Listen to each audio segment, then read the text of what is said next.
Tatlong epektibong paraan para makaipon. Alam mo, more than 16 years na ako nag-iipon, kaya naman bibigyan ko kayo ng mga tips na nakatulong sa akin. Una is, dapat may goal ka. Bakit ka ba mag-iipon? Like ako, nung 2008, nagsimula ako mag-ipon kasi gusto ko lang talaga magkaroon ng bahay.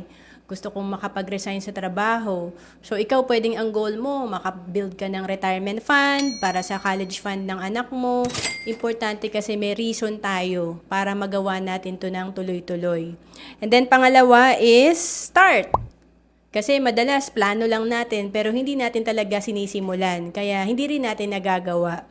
Magsimula ka sa halagang maliit lang na kaya mo. Like ako, nagsimula ako noong 2008 sa second job ko. 2,000 per month. And then, nung nakikita ko talaga na lumalago na yung pera ko sa savings account ko, mas nai-inspire akong gawin ito ng tuloy-tuloy. So, ikaw, pwede ka magsimula sa 1,000 per month, 500 pesos per month. Importante, maging habit mo to at makasanayan. And then, pangatlo, dapat consistent ka.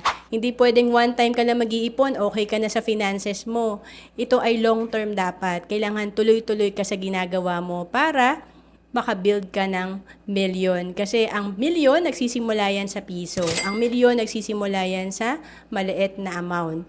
To know more about savings and investment, message mo na ako sa FB, Roan Celis Capistrano.